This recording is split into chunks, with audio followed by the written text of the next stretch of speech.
নমস্কাৰ সুপ্ৰভাত আজি মই দশম শ্ৰেণীৰ ছাত্ৰ-ছাত্ৰীসকলৰ বাবে এটা মোষ্ট ভ্যালুয়েবল ভিডিও লৈ আহিছোঁ আৰু সেইটো হৈছে আমাৰ মিন মিডিয়ান মোড আমি কিদৰে নিৰ্ণয় কৰিব পাৰোঁ আৰু এই মধ্যমা আৰু বহুলক আমি নিৰ্ণয় কৰা মেথছ আমাৰ HSLC এক্সামত আমাৰ এটা থাকিব আৰু আমাৰ তাৰ পৰা থাকে 5 মাৰ্কস একদম 100% और 5 मार्क्स এটা আহিব আৰু এই 5 মাৰ্কস কেৱল মাত্ৰ মই এটা মেথছৰ সহায়ত তোমালোকে কিদৰে আনিব পাৰিবা সেইটো আমি চাম আৰু একেবাৰে শৰ্ট মই কৰিম ভিডিওটো বেছি দীঘলীয়া নকৰো গতিকে তোমালোকে লাষ্টলৈকে চাই থাকিবা আৰু যদি ভাল পোৱা তেন্তে মোৰ ভিডিওটো লাইক শেয়াৰ কমেন্ট কৰিবলৈ নাপাহৰিবা গতিকে আমি প্ৰথমতে আহিছো মিন মিডিয়ান মোড এটো ইয়াৰ আমাৰ মাধ্য বা গড় মধ্যমা আৰু বহুলক এই তিনটা ফৰ্মুলা ইয়াৰ মাধ্য উলিওৱাৰ বহুকেইটা নিয়ম আছে কিন্তু তাৰ মাত্ৰ মই এটা ইজি প্ৰসেস লৈছো কাৰণ এক্সামত তোমালোকৰ প্ৰসেসটোৰ লগত প্ৰবলেম নাই তোমালোকে কৰিব পাৰিলে হ'ব গতিকে ইয়াৰ মাধ্যৰ ফৰ্মুলা হৈছে সিগমা fi xi ডিভাইডেড বাই সিগমা fi আৰু ইয়াতে যেটো এটো সিগমা আছে এই সিগমা সাইনটোই মানে কি বুজায় সামেশন অৰ্থাৎ যোগফল বুজায় গতিকে fi আৰু xi যেটো যোগফল এই fi xi এৰ মানবিলাকৰ যোগফল আৰু fi এৰ যেটো যোগফল এই দুটা যদি হৰণ কৰি দিও তেতিয়া মাধ্য পাই যাও তো মধ্যমাৰ ফৰ্মুলা হ'ল l plus n/2 minus cr divided by r into h আৰু বহুলকৰ ফৰ্মুলা আছে l plus f1 minus f0 divided by 2f1 minus f0 minus f2 আৰু তাৰ লগত ইনটু হ'ব h এই তিনটা ফৰ্মুলা হয় আমি মিন মিডিয়ান মোড নিৰ্ণয় কৰিম আৰু একেবাৰে ইজি কেৱল মাত্ৰ এটা মেথছৰ হয় আমি এই তিনিটা আমি কেনেদৰে নিৰ্ণয় কৰিব পাৰি আমি এতিয়া চাম মই এটা তোমালোকৰ বাবে এটা মেথছ এক্সাম্পল লৈছো তোমালোকে এনেকৈ বহুত এক্সাম্পল তোমালোকে কৰিব পাৰিবা গতিকে এইটোত আমি প্ৰথমে মাধ্য আমি কেনেদৰে নিৰ্ণয় কৰিম চাম যে তোমালোকৰ যিটো টেবিল এখন দিয়া থাকিব তাতে শ্ৰেণী অন্তৰ আৰু বাৰম্বাৰতা তোমালোকৰ দিয়া থাকিব তাৰপিছত তোমালোকে ইয়াৰে xi আৰু fi xi বুলি কৰিব ইয়াৰে যিটো বাৰম্বাৰতা সেইটো fi বুলি কোৱা হয় আৰু xi টো হৈছে এই যিটো শ্ৰেণী অন্তৰাল তাৰে মাজৰ মান অৰ্থাৎ গড় মানটো মধ্য মান গতিকে 0 আৰু 2 তোমালোকে গড় মান যদি ডাইৰেক্টলি ক'ব নোৱাৰা তেতিয়া তোমালোকে কি কৰিবা ইয়াৰে নিম্ন আৰু উচ্চ এই দুটা মান যোগ কৰি 2 ৰে ডিভাইড কৰিবা গতিকে 0 + 2 divided by 2 is equal to 1 similarly 2 + 4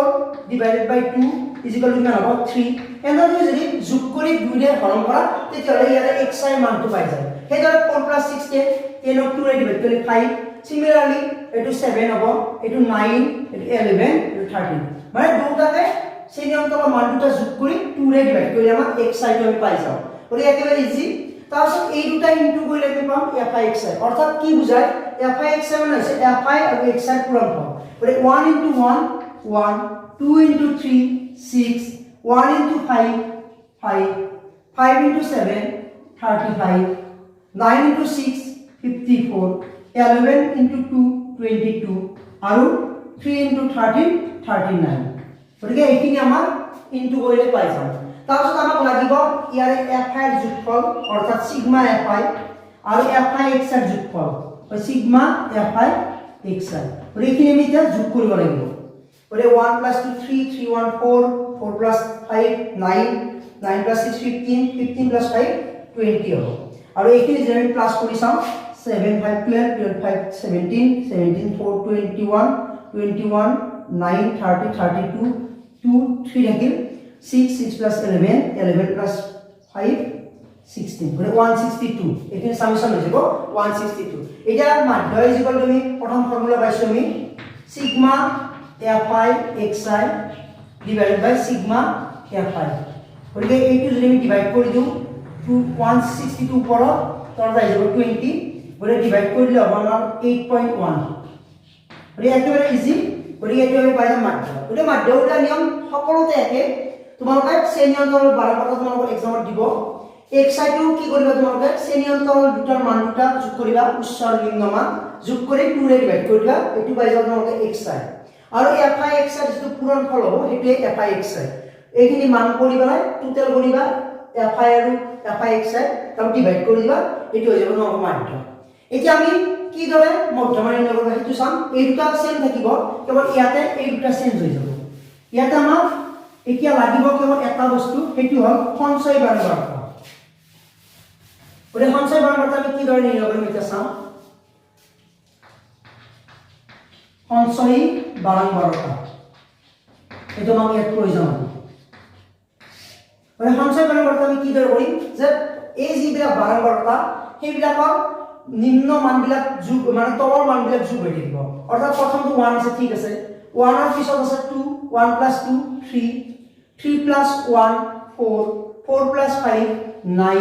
9 + 6 15 15 + 2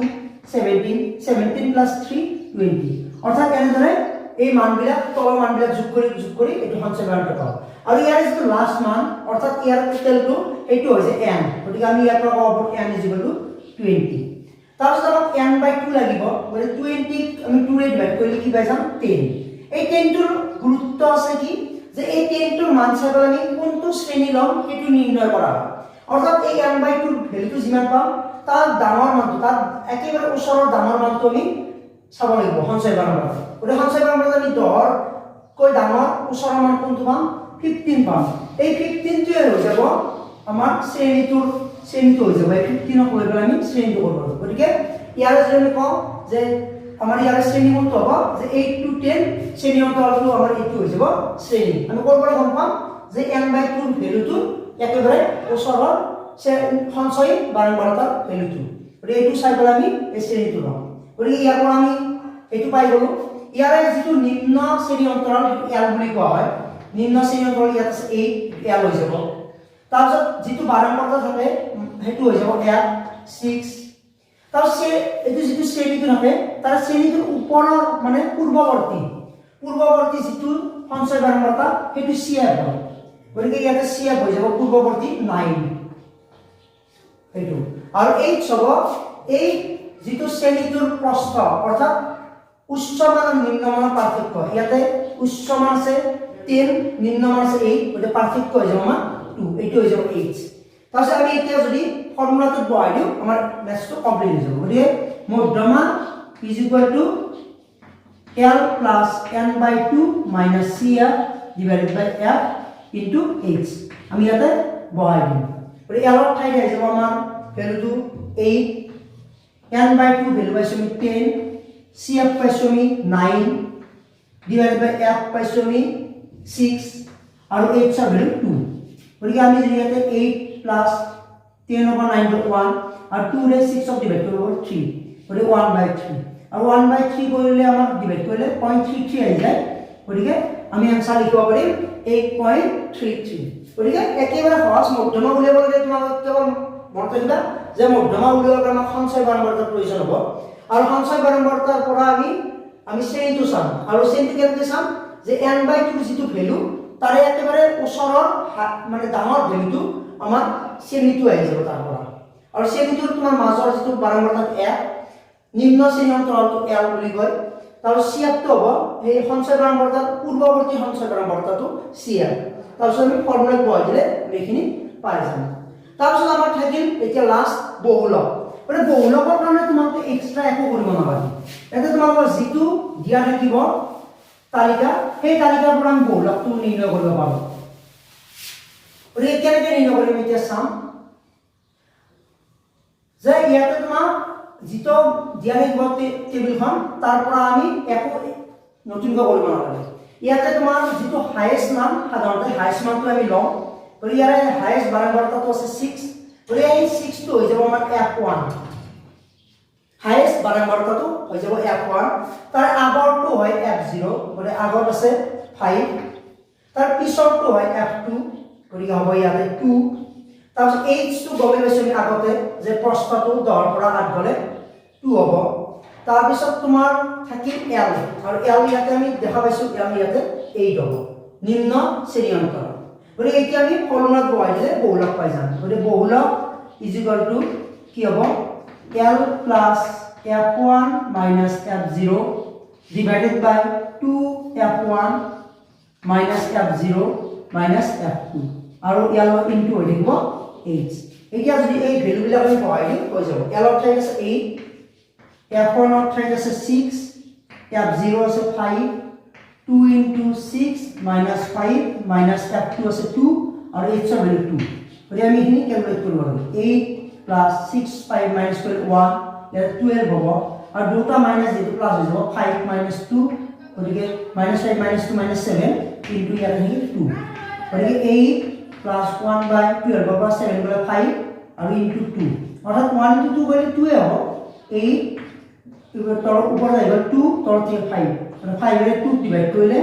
0.4 আৰু ইয়াত যদি আমি প্লাস কৰি দিও গতিকে आंसर হৈ যাব 8.4 গতিকে তিনিটা আমি এটা মেথছৰ পৰা কৰিলো যে মাধ্যম মধ্যম আৰু বহুলক আৰু বহুলকৰ কাৰণে তোমালোকে এক্সট্ৰা একো কৰিব নালাগে মাধ্যমৰ কাৰণে তোমালোকৰ xi টো নিৰ্ণয় কৰিব লাগিব আৰু তাৰ লগত fixi অৰ্থাৎ fi লগত xi ইনটু কৰিলে হ'ব মধ্যমৰ কাৰণে তোমালোকে এক্সট্ৰা লাগিব অকল সঞ্চয় বাৰম্বাৰতা আৰু বহুলকৰ কাৰণে কোনো এক্সট্ৰা তোমালোকৰ প্ৰয়োজন নাই কেৱল মনত ৰাখিবা যে বাৰম্বাৰতা শ্ৰেণী যিটো হাইয়েষ্ট হয় এটো f1 কৰিবা তোমালোকে তাৰে আগৰটো f0 তাৰে পিছৰটো f2 আৰু বাকি l টো তোমালোকক কৈছে নিম্ন শ্ৰেণী অন্তৰালটো l আৰু এই দুটাৰ যিটো ডিফাৰেন্স পাৰ্থক্য এটো হৈ যাব h মানে h 2 তাৰপিছত ইয়াত তোমালোকক ফৰ্মুলা বহাই দিলে তোমালোকে কেৱল মনত ৰাখিব লাগিব ফৰ্মুলা কেইটা বাকি তোমালোকৰ একেবাৰে ইজি গতিকে আজি মই মাধ্যম মধ্যমা বহুলক একেবাৰে শৰ্ট এটা ভিডিও তোমালোকক বুজালো আৰু ইয়াৰ পৰা 5 মাৰ্কস তোমালোকৰ একদম কমন আহিবই গতিকে যদি তোমালোকে ভিডিওটো ভাল পাইছা তেন্তে লাইক শেয়াৰ কমেন্ট কৰিবা আৰু মোৰ চেনেলটো সাবস্ক্ৰাইব কৰিব নাপাহৰিবা আজিলৈ ইমানে নমস্কাৰ